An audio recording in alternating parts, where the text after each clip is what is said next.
Hola, si me estás escuchando es porque estás a punto de jugar Bibliómanos. El objetivo es elegir un libro y a partir de esto defender esa lectura y el autor. La selección de libros que se realiza es en base a un tema universal. El tema de hoy es transformación. Transformación, acción o proceso mediante el cual algo se modifica, altera o cambia de forma manteniendo su identidad. La transformación puede producirse en varios sentidos, como por ejemplo del pensamiento, del cuerpo, de la personalidad, entre otros. A través de algunos autores de distintos años con libros de diferentes tramas, llegamos a este tema en común. Pero para poder lograr conocer esto, vamos a conocer un poco más de la biografía de cada autor, para contextualizar a los lectores. Primero vamos a conocer un poco más de los autores del siglo XIX. Robert Louis Stevenson fue un escritor, poeta, ensayista y novelista británico proveniente de una familia burguesa. Durante su niñez no pudo cursar ninguno de sus estudios debido a la enfermedad de su madre. Sin embargo, durante la adolescencia estudió ingeniería náutica debido al deseo de su padre de que estudiara esta carrera, pero sin embargo no le gustó y comenzó a estudiar abogacía. Enseguida aparecieron en él los síntomas de la tuberculosis y tuvo que empezar a viajar a lo largo del continente. A sus 30 años conoce una mujer norteamericana con la cual se casa, pero finalmente en 1894 fallece de un ataque cerebral.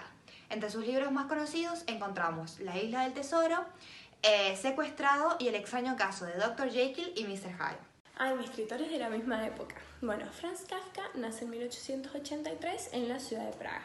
Nace en una familia de comerciantes judíos en donde se regían mucho por las culturas alemanas. Su padre es el que se encarga de su educación, lo mandó a una escuela ubicada en la ciudad de Praga y luego de sus estudios lo obliga a cursar el estudio de las leyes. Bueno, Franz Kafka nunca siguió por estas ramas, más bien por la literatura, y en 1906 obtiene su título de Derecho. Sus obras son de las más influyentes, ya que se caracterizan por la fusión de los elementos realistas y fantásticos.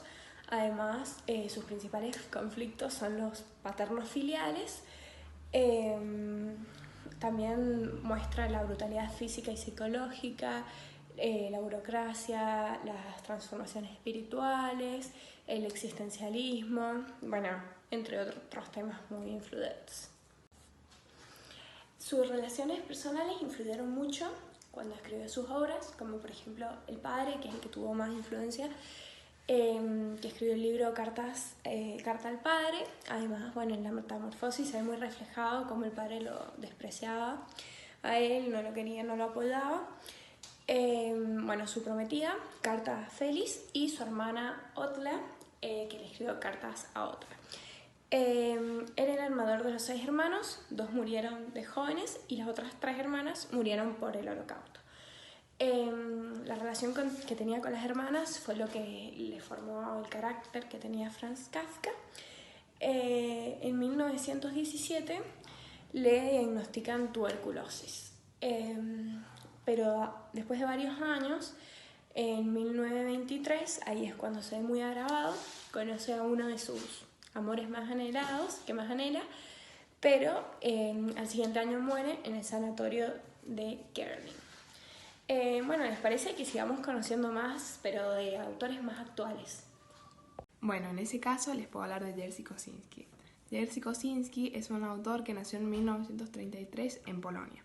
Era tan solo un niño cuando estalló la Segunda Guerra Mundial, por lo que para sobrevivir a esta tuvo que cambiar su nombre para evitar la persecución nazi por ser judío y fue acogido por una familia católica y bueno, terminada la guerra, pudo reunirse nuevamente con sus padres.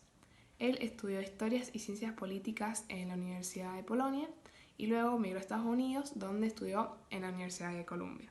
Fue profesor allí de universidades como Princeton y de Yale. Y bueno, también obtuvo la nacionalidad estadounidense.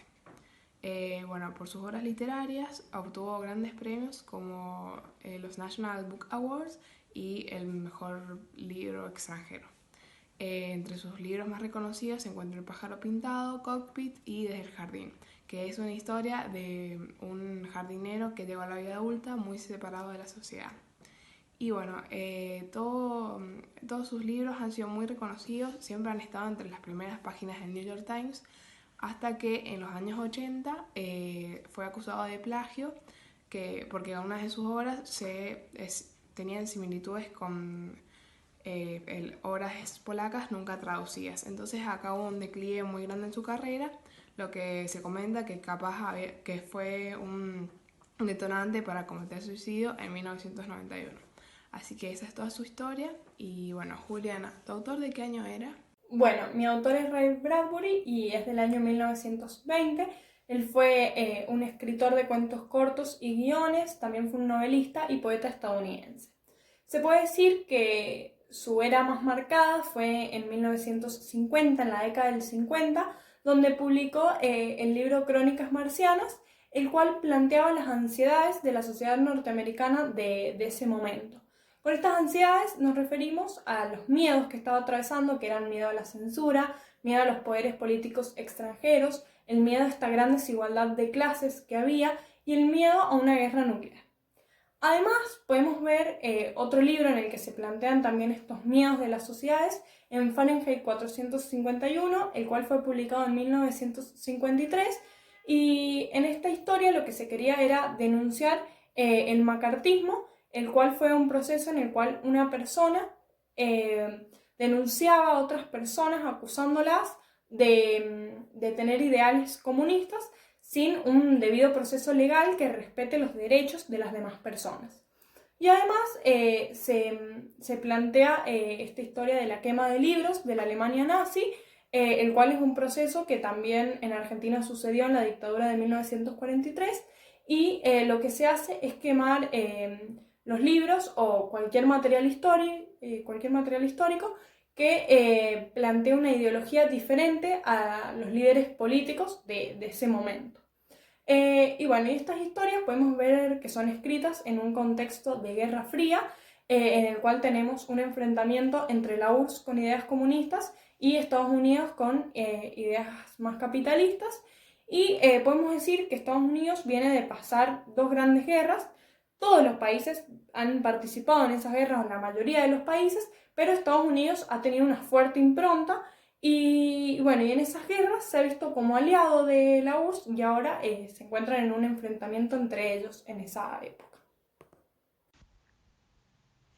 Bueno, ahora que ya conocemos un poco más de cada autor y de sus épocas, vamos a conocer más acerca de sus principales obras literarias. El extraño caso de Dr. Jekyll y Mr. Hyde es una historia corta que fusiona temáticas como el misterio, enigmas y ciencias. Es una historia que está ambientada en el siglo XIX en la ciudad de Londres. Sin embargo, no se especifica concretamente el año.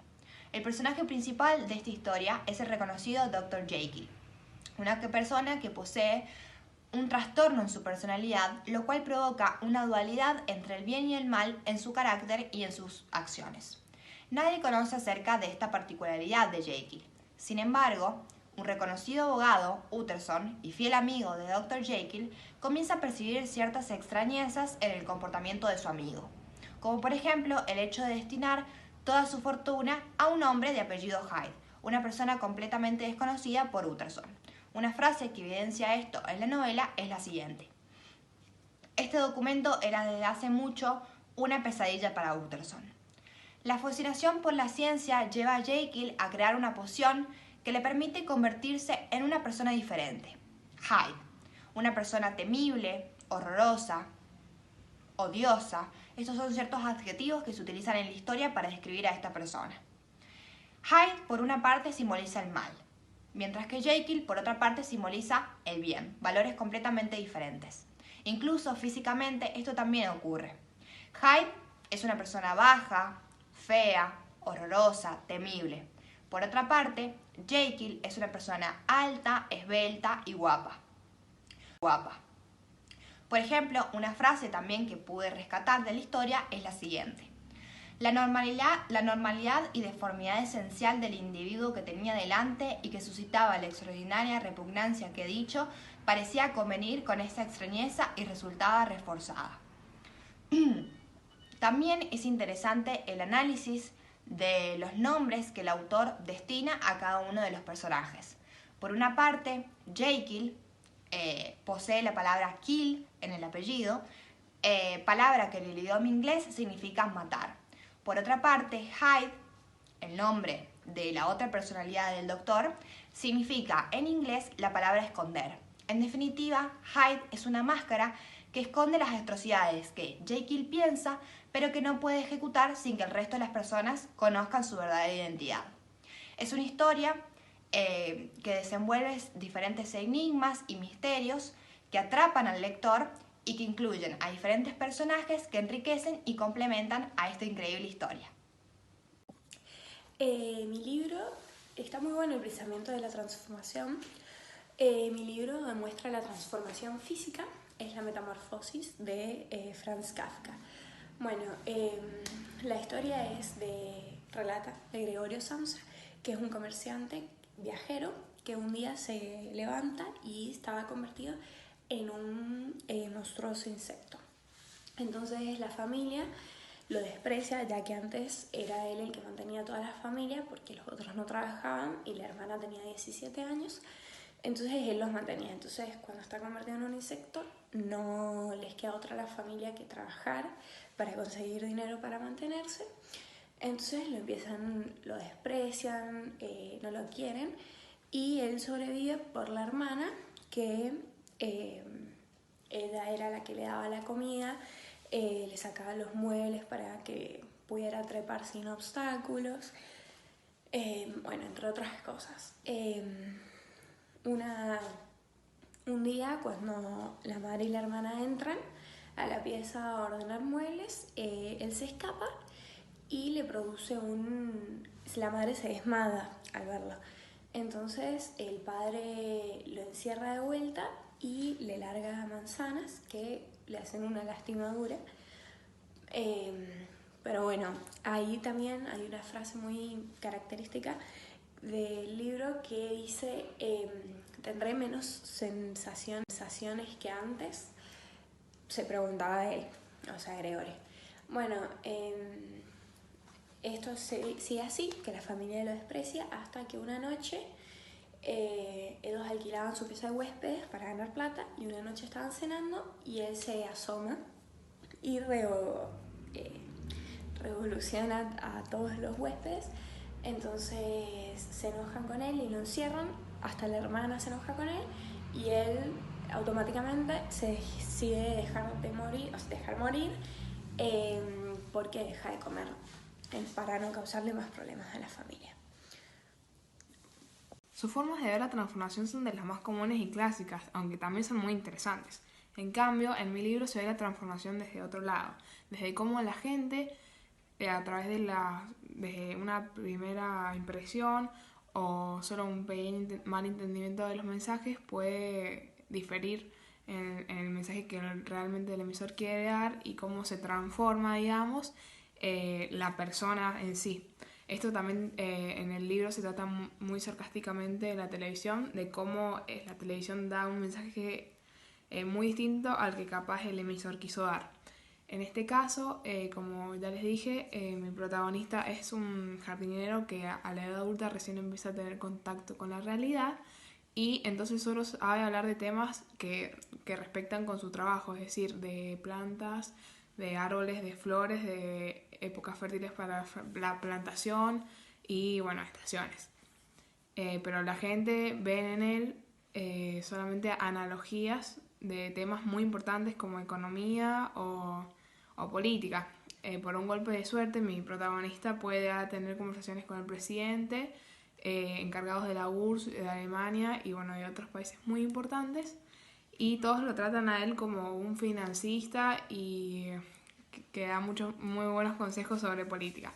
Acá tengo una frase que lo representa muy bien a esta situación, de cuando el protagonista va a la televisión y él dice: conozco muy bien el jardín, dijo Chance. He trabajado en él toda mi vida. En un buen jardín, sus árboles se mantienen florecientes, como las flores y arbustos, pero siempre que se los poda y riegue cuando corresponde, a su debido tiempo todo volverá a mendrar. Y el anfitrión del programa de televisión le responde: muy bien, su opinión es que la retracción económica, la tendencia bajista del mercado bursátil, el alimento en el desempleo no son más que una fase, una época, por así decirlo, una evolución del jardín. Gracias una vez más, señor John C. Gardiner, financista, asesor presidencial y auténtico estadista. Así que bueno, Juli, ¿vos vas a seguir con el hilo o nos vas a mostrar algo también diferente? Y mira, por lo menos a mí me resulta interesante, debido a que mi libro trata de Montan, el protagonista, que es un hombre de 30 años, que él disfruta de su trabajo de bombero, los cuales se encargan de la quema de libros, y él está muy contento con esto de hacer justicia, con este sentimiento de patriotismo, ¿bien? Él está casado con Mildred, una mujer que no tiene una vida. Ella todo el tiempo busca estar conectada con los aparatos tecnológicos, con cosas tecnológicas que le ayuden a escapar de esta realidad que la atormenta. Esto podemos verlo relacionado en una frase que dice: quemémoslo todo, absolutamente todo. El fuego es brillante y limpio, ¿bien? Eso es la postura y la mirada que tenía Montag hacia su trabajo, hacia la función de los libros. Luego podemos seguir con un resumen de la historia en la que llega un momento en el que Montag empieza a sentirse completamente apático hacia su trabajo, hacia la vida que él lleva y hacia su mujer, y empieza a cuestionarse lo que hace y empieza a realizar su trabajo de una manera más mecánica, es decir, lo hace más por obligación. Luego el protagonista empieza a sufrir una transformación, ya que aparece una vecina de él, que es Clarice MacLean, la cual lo empieza a llevar por el camino de la autoconciencia y hace que Montag, en una de sus misiones, se roba un libro en la casa de una señora, la cual se quema junto con su casa porque ella decía que tenía toda su vida ahí, que los libros eran su vida. Entonces, si su casa se iba a dañar, se iba a terminar, ella también quería terminar junto con su casa. Ante esto, Montag entra en una gran depresión, en una gran angustia que le genera que empiece a cuestionar su trabajo. Y esto lo podemos ver reflejado en la frase que dice: tiene que haber algo en los libros, las cosas que no podemos imaginar para hacer que una mujer permanezca en una casa que arde. Ahí tiene que haber algo, uno no se sacrifica por nada. Y bueno, ya finalmente esta angustia y este conflicto interior que tiene Montag terminan con un hecho desencadenante, que es una alerta que llega a la terminal de bomberos que hace que los bomberos lleguen a la casa de Montag, quien termina matando al capitán Betty, al sabueso mecánico, y se mete al río para escapar de estas personas que lo persiguen. Y bueno, ahí en el río se encuentra su última transformación, en donde Montag, junto con Granger y otros vagabundos, son la representación de una sociedad más intelectual. Y acá podemos ver la frase que dice: quizás los libros nos saquen un poco de esta oscuridad, quizá eviten que cometamos los mismos condenados y disparatados errores. Ahora es el momento de relacionar sus obras literarias con la realidad. La transformación es un tema clave en esta historia. Como bien expliqué antes, en la historia ocurre una transformación tanto física como personal. Personalmente creo que podemos establecer una relación entre la transformación personal y la situación actual de aislamiento que estamos atravesando. Hoy en día tenemos mucho tiempo en el cual reflexionamos, pensamos, y de esas reflexiones surge la pregunta: ¿realmente soy lo que quiero ser? ¿Realmente hago las actividades que deseo ser? Por ejemplo, Dr. Jekyll no era quien de verdad él quería ser, sino que necesitaba la máscara, sino que necesitaba ser Hyde para llevar a cabo las actitudes que él en su inconsciente pensaba y deseaba hacer. Entonces, ¿realmente soy quien quiero ser para ser completamente feliz? Bueno, en mi libro yo encontré una relación muy buena con la actualidad, en donde Franz Kafka nos plantea a la perfección su biografía y su sometimiento con el padre, en donde también muestra las consecuencias y los sentimientos experimentados bajo un régimen autoritario, en donde el único error era haber nacido bajo ese sistema. Bueno, también, prácticamente es una crítica al gobierno de aquella época, plena de subordinación y autoritarismo, en donde las cosas ya estaban predestinadas sin razón alguna. Me parece muy atractiva tu relación, Pilar, además porque, tocas un tema tan importante como el autoritarismo. Yo también hice una reflexión y puedo hacer un paralelismo entre el libro y nuestra realidad, que es que, bueno, el protagonista ha estado toda su vida, o bueno, la mayor parte de esta, encerrada en un jardín enfrente de la televisión, y la primera vez y en el primer momento que sale a la realidad es todo muy distinto como él lo conocía a través de la televisión, digamos. Bueno, me hace pensar en nosotros, de cómo hace tantos días nosotros estamos encerrados en nuestras casas, enfrente de la televisión, viendo, bueno, noticias acerca del coronavirus, que es lo que nos está atravesando en la vida de todos, cuántos muertos hay, cuántos infectados hay, qué países tienen más, qué países tienen menos. Y bueno, me hace pensar, cuestionarme, de si cuando podamos salir todos a la calle va a seguir siendo todo igual, a todo como lo recordamos, todo como era antes, o nuestras formas de relacionarnos van a cambiar, o qué va a cambiar y qué va a quedar siendo igual. Bueno, yo al igual que vos, Abril, hice una relación más actual y planteé que hoy en día la tendencia a leer libros está en declive. Los formatos digitales están ganando más terreno por diversos motivos que son el cuidado del medio ambiente, mayor practicidad y menor costo. Es verdad que hay libros que se pagan por internet, pero son la minoría y su costo sigue siendo menor que los libros en papel. Además, hay estudios que demuestran que hoy en día los jóvenes se están alejando más de la lectura de libros, diarios y revistas y se están acercando más a estos medios audiovisuales que son la televisión, la radio y principalmente las redes sociales. Las redes mismas constituyen también un tema que se relaciona con la problemática planteada por Bradbury y así como el escritor representaba a la televisión como un medio alienante, hoy en día se suman las redes sociales, las cuales reproducen información que puede ser falsa o puede estar modificada y generen un cambio en el pensamiento del usuario. Y así se produce repercusión nuevamente a través de una nueva versión de la pantalla grande y se vuelve a abrir el interrogante que se planteó en 1953 que dice: ¿es la realidad de Fahrenheit 451 tan distinta a nuestra realidad?